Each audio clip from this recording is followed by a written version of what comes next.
Exam centre पे admit card के अलावा आपको कौन से डॉक्यूमेंट्स लेकर जाने हैं, वो एक ऐसी कौन सी गलतियां नहीं करनी है जिसमें 100% क्वेश्चन अटेम्प्ट करने के बावजूद भी आपका रिजल्ट नहीं आएगा। एग्जामिनेशन हॉल का माहौल क्या होता है, इन सभी बातों की जानकारी आपको इस वीडियो में मिलने वाली है, तो वीडियो में अंत तक बने रहें।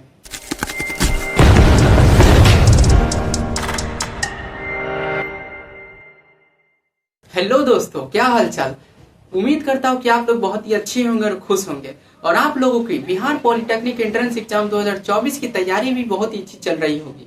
आपको हम आज बताने वाले हैं कि आपको एग्जाम सेंटर पे कौन से डॉक्यूमेंट्स लेकर जाने हैं और वो कौन सी गलतियां नहीं करनी है जिसकी वजह से आपका एग्जाम खराब हो सकता है।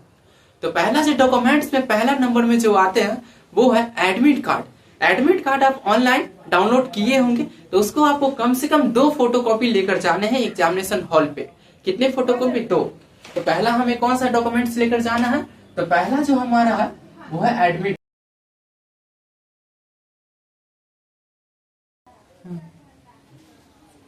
दूसरा जो आपको एडमिट कार्ड के अलावा साथ ही आपको एक आइडेंटिटी कार्ड लेके जाना है। वो आइडेंटिटी कार्ड आपका स्कूल का भी हो सकता है, आपका कॉलेज का भी हो सकता है, यदि आप 12th पास हो तो। मेरे ओपिनियन से सबसे जो बेस्ट रहेगा वो आपको आधार कार्ड रहेगा। तो आधार कार्ड का आपको ओरिजिनल रखना है, आपका फोटोकॉपी नहीं रखना, ओरिजिनल आपको आधार कार्ड रखना है।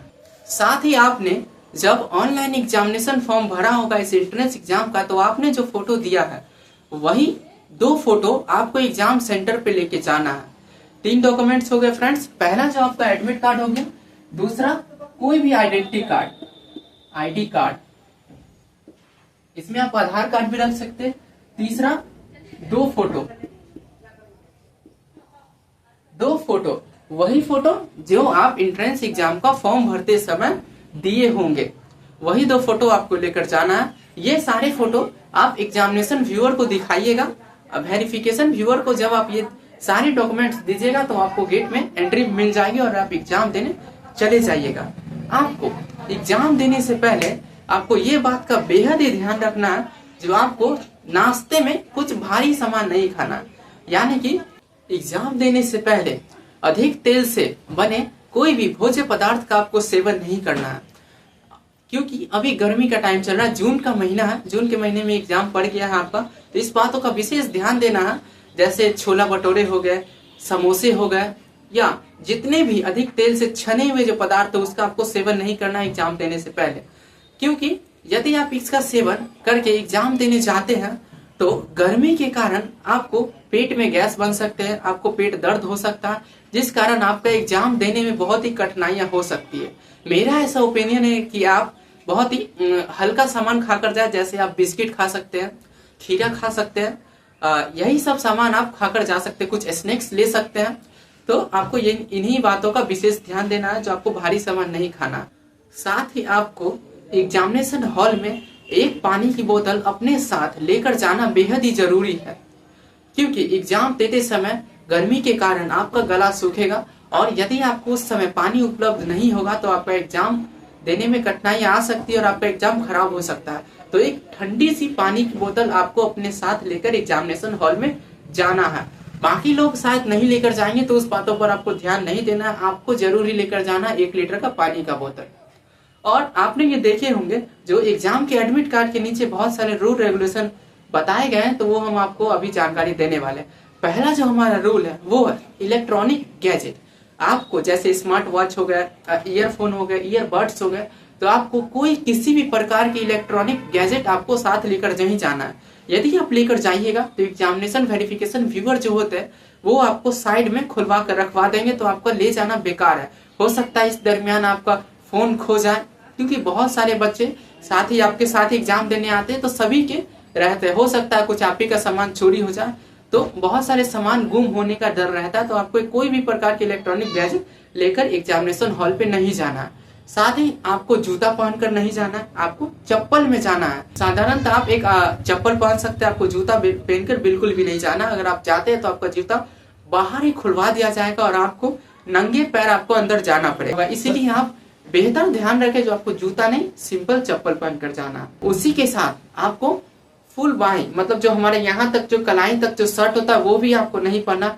हाफ शर्ट पहन सकते हैं आप, या हाफ टी शर्ट पहन सकते हैं, जिससे आपको एग्जामिनेशन व्यू पर व्यूअर को आप पर शक ना हो जो ये लड़का गलत है या ये कोई चीट लेकर आया। क्योंकि यदि आपको थोड़ा सा भी शक हो गया एग्जामिनेशन व्यूअर को आप पे, तो आपको वो साइड में खड़ा कर लेंगे, बाकी सबको तो एंट्री दे देंगे, आपको साइड में खड़ा कर देंगे और आपको बेहतर अच्छी तरह से तलाशी लेंगे, जिस कारण से आपका वक्त जाया होगा। और आप इस बात का बेहद ध्यान रखें, जो आपको एग्जामिनेशन स्टार्ट होने से पहले जो आपको रिपोर्टिंग टाइम दिया गया है उस टाइम में आपको प्रेजेंट होना ही होना है। इस बातों का यदि आप ध्यान रखें तो आपका एग्जाम बहुत ही बेहतर जाएगा और आपका रिजल्ट भी बहुत अच्छा जाएगा। वो एक बात का जिक्र हम आपको स्टार्टिंग में किए होंगे, जो आपको एक गलती जिस कारण से 100% क्वेश्चन सॉल्व करने के बावजूद भी आपको रिजल्ट नहीं आएगा। कई बार ऐसा देखा गया है कि अधिकतर स्टूडेंट अपने साथ क्वेश्चन पेपर घर लेकर आ जाते हैं।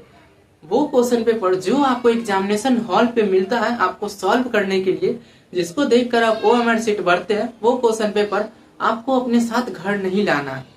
वो एग्जामिनेशन हॉल पे जो एग्जाम कंडक्ट करवाते हैं या जो टीचर होते हैं वहां मौजूद, वो आपको आंसर शीट के साथ वो क्वेश्चन पेपर लेंगे।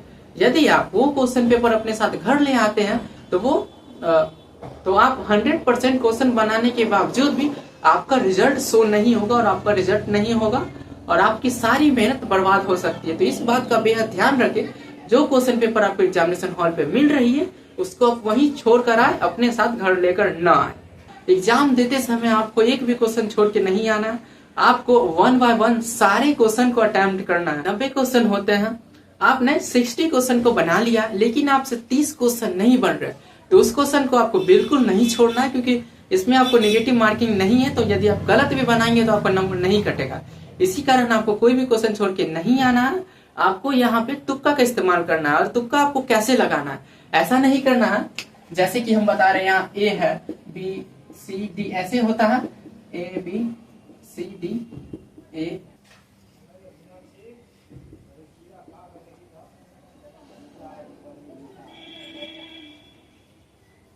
तो ऐसा आपको बिल्कुल नहीं करना है कि आपने किसी का A भर दिया, किसी का B भर दिया, किसी का C भर दिया, किसी का फिर A भर दिया, किसी का D भर दिया।